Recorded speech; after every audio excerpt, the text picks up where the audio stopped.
KSDLಗೆ ತಮ್ಮನ್ನ ರಾಯಭಾರಿ ಆದರೆ ಬಾಯ್ಕಾಟ್ ಅಸ್ತ್ರವನ್ನು ಈಗ ಹೂಡಲಾಗ್ತಾ ಇದೆ. ಮೈಸೂರು ಸ್ಯಾಂಡಲ್ ಸೋಪ್ ಕೊಳ್ಳೋದಿಲ್ಲ ಅಂತ ಹೇಳಿ ಗ್ರಾಹಕರು ಆಕ್ರೋಶವನ್ನು ವ್ಯಕ್ತಪಡಿಸ್ತಾ ಇದ್ದಾರೆ. ನೋಡಿ ಎಲ್ಲಿಗೆ ಬಂದು ನಿಂತ್ಕೊಳ್ತು ಅಂತ ಹೇಳಿ. ಮೈಸೂರು ಸ್ಯಾಂಡಲ್ ಸೋಪ್ನ ಮಾರಾಟವನ್ನು ಹೆಚ್ಚಳ ಮಾಡಬೇಕೆನ್ನುವ ಕಾರಣಕ್ಕಾಗಿ ಅದರ ರಾಯಭಾರಿಯನ್ನಾಗಿ ತಮ್ಮನ್ನ ಭಾಟಿಯಾ ಆಯ್ಕೆ ಮಾಡಿಕೊಳ್ಳಲಾಗಿದೆ. ಆದರೆ ಇದೀಗ ಅದು ಉಲ್ಟಾ ಆಗ್ತಾ ಇದೆ. ತಮನ್ನ ಭಾಟಿಯಾ ಒಂದು ವೇಳೆ ಇದಕ್ಕೆ ರಾಯಭಾರಿ ಆದರೆ ನಾವು ಈ ಸೋಪನ್ನು ಕೊಂಡುಕೊಳ್ಳೋದಿಲ್ಲ ಅಂತ ಹೇಳಿ. ನೋಡಿ, ಇದು ಕರ್ನಾಟಕದ ಅಸ್ಮಿತೆಗೆ ಒಳಪಟ್ಟು ಈ ಮಾತುಗಳು ಚರ್ಚೆ ಆಗ್ತಾ ಇದ್ದಾವೆ. ಇಲ್ಲಿವರೆಗೂ ಮಾರಾಟದ ದೃಷ್ಟಿಯಿಂದ, ಅದು ಕೂಡ ವ್ಯಾಪಾರದ ದೃಷ್ಟಿಯಿಂದ ಚರ್ಚೆ ಆಗಬೇಕಾಗಿತ್ತು. ಇದೀಗ ಎಮೋಷನ್ಸ್ ಅಂಟಿಕೊಳ್ತಾ ಇದೆ. ಮೈಸೂರು ಸ್ಯಾಂಡಲ್ ಸೋಪ್ ಜೊತೆ ಕರ್ನಾಟಕದ ಎಮೋಷನ್ಸ್ ಇದೆ. ಯಾಕೆಂದರೆ ಇದು ಮೈಸೂರು ಮಹಾರಾಜರು ಆರಂಭ ಮಾಡಿರುವಂಥ ಕಾರ್ಖಾನೆ. ಈ ಮೈಸೂರು ಸ್ಯಾಂಡಲ್ ಸೋಪನ್ನು ಆರಂಭ ಮಾಡಿದ್ದೆ ಮೈಸೂರಿನ ಅರಸರು. ಹೀಗಾಗಿ ಅದಕ್ಕೂ ನಮಗೂ ಒಂದು ಅವಿನಾಭಾವ ಸಂಬಂಧ ಇದೆ. ಈ ವಿಚಾರದಲ್ಲಿ ಮೈಸೂರು ಸ್ಯಾಂಡಲ್ ಸೋಪನ್ನು ನಾವು ಕೊಳ್ಳೋದಿಲ್ಲ, ಗ್ರಾಹಕರು ಹೇಳ್ತಾ ಇದ್ದಾರೆ. ಈ ಮಾತನ್ನು ಅಭಿಯಾನವನ್ನು ಕೂಡ ಶುರು ಮಾಡಿಕೊಂಡಿದ್ದಾರೆ. ಪರ ವಿರೋಧ ಚರ್ಚೆಗೂ ಕೂಡ ಕಾರಣವಾಗ್ತಾ ಇದೆ. ರಾಯಭಾರಿ ಆಯ್ಕೆಯಲ್ಲಿ ಎಕ್ಸ್ ಖಾತೆಯಲ್ಲಿ ಆಕ್ರೋಶ ಹೊರ ಹಾಕ್ತಾ ಇದ್ದಾರೆ. ನೀವು ಫೇಸ್ಬುಕ್ ನೋಡಿ, ಇನ್ಸ್ಟಾಗ್ರಾಮ್ ನೋಡಿ, ಅಥವಾ ಎಕ್ಸ್ ನೋಡಿ, ಎಲ್ಲ ಕಡೆಗಳಲ್ಲೂ ಕೂಡ ಇದೀಗ ಇದರದ್ದೇ ಚರ್ಚೆ. ಗ್ಯಾರಂಟಿ ತಮ್ಮನ್ನ ಅಂತ ಹೇಳಿ ಪೋಸ್ಟ್ ಹಾಕೋತಿದ್ದಾರೆ. ತಮ್ಮನ್ನ ಗ್ಯಾರಂಟಿ ಅಂತ ಹೇಳಿ. ಇನ್ನು ಕೆಲವರು ಹಾಕೊಳ್ತಾ ಇದ್ದಾರೆ, ಅರೆ ತಮ್ಮನ್ನಾಗಿ ಹಿಂದಿನ ಸರ್ಕಾರದಲ್ಲೂ, ಬೊಮ್ಮಾಯಿ ಸರ್ಕಾರದಲ್ಲೂ ಡಿಮ್ಯಾಂಡ್ ಇತ್ತಂತೆ, ಈಗ ಈ ಸರ್ಕಾರದಲ್ಲೂ ಕೂಡ ಡಿಮ್ಯಾಂಡ, ಹೇಗೆ ತಮ್ಮನ್ನೇ ಹಾಕಬೇಕು ಅಂತ ಹೇಳಿ ಕೆಲವಷ್ಟು ಜನ ಕೇಳ್ತಾ ಇದ್ದಾರೆ. ಮತ್ತಷ್ಟು ಜನ ಕೇಳ್ತಾ ಇದ್ದಾರೆ, ಕರ್ನಾಟಕದ ಅದೆಷ್ಟು ನಟ ನಟಿಯರಿಲ್ಲ, ಕರ್ನಾಟಕದ ಅದೆಷ್ಟು ಮಾಡೆಲ್ಗಳಿಲ್ಲ, ಅದ್ಯಾಕೆ ನೀವು ಬಾಲಿವುಡ್ನ ಹೀರೋಯಿನ್ಗಳಿಗೆ ಜೋತು ಬೀಳ್ತಾ ಇದ್ದೀರಿ ಅಂತ ಕೇಳ್ತಾ ಇದ್ದಾರೆ. ಮತ್ತಷ್ಟು ಜನ ಕೇಳ್ತಾ ಇದ್ದಾರೆ, 6 ಕೋಟಿ ಸಂಭಾವನೆ ಯಾಕೆ, 6 ಕೋಟಿ ಸಂಭಾವನೆ ಯಾಕೆ? ಎಲ್ಲೋ ಒಂದು ಕಡೆ ಕರ್ನಾಟಕ ಸೋಪು ಮತ್ತು ಮಾರ್ಜಕ ನಿಗಮ ಏನಿದೆ, ಮೈಸೂರು ಸ್ಯಾಂಡಲ್ ಸೋಪ್ನ ಆ ಮಾರ್ಜಕ ನಿಗಮ ಏನಿದೆ, ನಿಗಮದ ಅಧಿಕಾರಿಗಳಿಗೂ ಅಥವಾ ಅದಕ್ಕೆ ಸಂಬಂಧಪಟ್ಟಂಥ ಕೆಲವು ವ್ಯಕ್ತಿಗಳಿಗೆ ಇಲ್ಲಿ 50-50 ಶೇರಿಂಗ್ ಇದೆಯಾ ಅಂತ ಚರ್ಚೆ ಮಾಡ್ತಾ ಇದ್ದಾರೆ. ಆಕೆಯ ಸಂಭಾವನೆ ಎಷ್ಟು? ಆಕೆಯ ಸಂಭಾವನೆ ಎಷ್ಟು ಅಂದರೆ ಒಂದು ಸಿನಿಮಾಗೆ 3 ಕೋಟಿ ರೂಪಾಯಿ.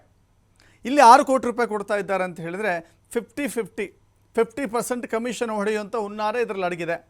3 ಕೋಟಿ ಅಲ್ಲಿರುವಂಥ ಇಡೀ ವ್ಯವಸ್ಥೆ ತಗೊಳುತ್ತೆ, ಇನ್ನು 3 ಕೋಟಿ ತಮ್ಮನ್ನ ಕೊಡುತ್ತೆ. ಪೇಪರಲ್ಲಿ ಮಾತ್ರ 6 ಕೋಟಿ ತಮ್ಮನ್ನ ಕೊಟ್ಟಂಗೆ ಮಾಡುತ್ತೆ, ಇನ್ನು 3 ಕೋಟಿಯನ್ನು ಆಕೆಯಿಂದ ಇಸ್ಕೊಳ್ಳುತ್ತೆ. ಆಕೆಗೂ ಲಾಭ, ಇಲ್ಲಿರುವಂಥವ್ರಿಗೂ ಲಾಭ ಅಂಥೇಳಿ ಚರ್ಚೆ ಆಗ್ತಾ ಇದೆ.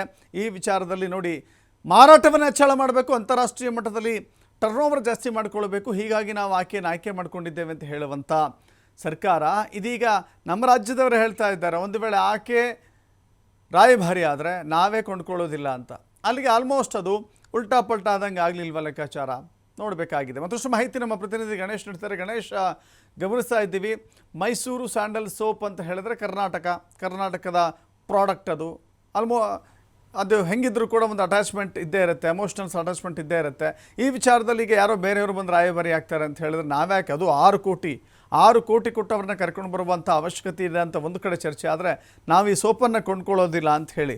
ಹೀಗಾಗಿ ಈ ಸೋಪು ಮತ್ತು ಮಾರ್ಜಕ ನಿಗಮದ ಒಂದು ತೀರ್ಮಾನ ಎಷ್ಟೆಲ್ಲ ಉಲ್ಟಾಪಲ್ಟಾ ಚರ್ಚೆ ಕಾರಣವಾಯ್ತಲ್ಲ ಅಂತ.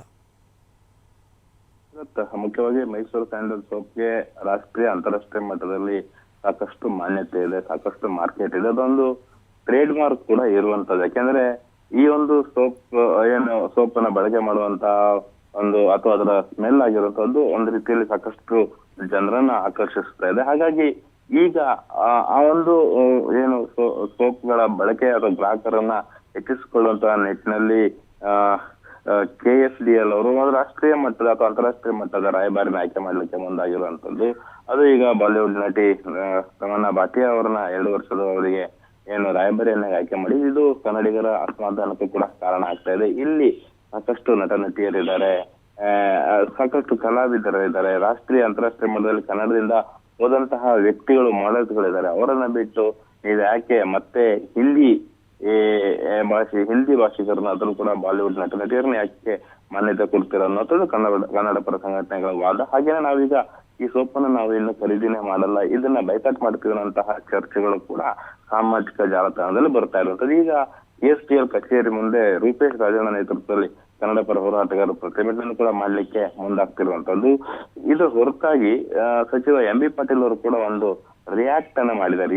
ಈ ಒಂದು ತಮನ್ನ ಭಾಟಿಯಾ ಅವರನ್ನ ಯಾಕೆ ನಾವು ರಾಯಭಾರಿಯನ್ನ ಆಯ್ಕೆ ಮಾಡಿದ್ದು ಅನ್ನೋದ್ರ ಬಗ್ಗೆ ಅವರು ರಿಯಾಕ್ಟ್ ಮಾಡಿರುವಂತದ್ದು ಜನರು ಸ್ವಲ್ಪ ಅರ್ಥ ಮಾಡ್ಕೊಳ್ಬೇಕು. ನಾವು ಇಲ್ಲಿ ರಶ್ಮಿಕಾ ಮಂದಣ್ಣನವನ್ನ ಅಪ್ರೋಚ್ ಮಾಡಿದ್ವಿ, ಹಾಗೇನೆ ಬೇರೆ ಬೇರೆ ಕಲಾವಿದರನ್ನ ಅಥವಾ ಮಾಡೆಲ್ಸ್ ಗಳನ್ನ ನಾವು ಅಪ್ರೋಚ್ ಮಾಡಿದ್ದೀವಿ. ಆದ್ರೆ ಅದಕ್ಕಿಂತನೂ ಜಾಸ್ತಿಯಾಗಿ ಸರಿಸುಮಾರು 2.5 ಕೋಟಿ ಈ ದೇಶದಲ್ಲಿ 2.5 ಕೋಟಿ ಫಾಲೋವರ್ಸ್ ಇರುವಂತಹ ನಟಿ ತಮನ್ನಾ ಭಾಟಿಯಾ ಅವರನ್ನ ನಾವು ಆಯ್ಕೆ ಮಾಡಿದ್ವಿ. ಯಾಕಂದ್ರೆ ಇವರ ಆಯ್ಕೆಯಿಂದ ಒಂದು ನಮ್ಮ ಪ್ರಾಡಕ್ಟ್ ರಾಷ್ಟ್ರೀಯ ಅಂತಾರಾಷ್ಟ್ರೀಯ ಮಟ್ಟದಲ್ಲಿ ಗ್ರೋತ್ ಆಗುತ್ತೆ, ಮತ್ತಷ್ಟು ಜನಮನ್ನಣೆ ಪಡೆಯುತ್ತೆ, ಅವ್ರದ್ದಾದಂತ ಫಾಲೋವರ್ಸ್ ಇರೋ ಹಿನ್ನೆಲೆಯಲ್ಲಿ ಎಲ್ಲೋ ಒಂದ್ ರೀತಿಯಲ್ಲಿ ನಮ್ಗೆ ಬಿಸ್ನೆಸ್ ಗ್ರೋತ್ ಆಗ್ಬೋದು. ಅದರಿಂದ ನಮ್ಮ ಸರ್ಕಾರಕ್ಕೆ ಅಂದ್ರೆ ಅದ್ರಲ್ಲೂ ಕೂಡ KSTLಗೆ ಆರ್ಥಿಕವಾಗಿ ಮತ್ತಷ್ಟು ಲಾಭ ಆಗತ್ತೆ ಅನ್ನುವಂತ ದೃಷ್ಟಿಯಲ್ಲಿ ನಾವು ಈ ನಿರ್ಧಾರವನ್ನು ಮಾಡಿದ್ದೇವೆ ಅನ್ನುವಂತಹ ವಾದವನ್ನ ಸಚಿವ MB ಪಾಟೀಲ್ ಅವರು ಮಾಡ್ತಿದ್ದಾರೆ.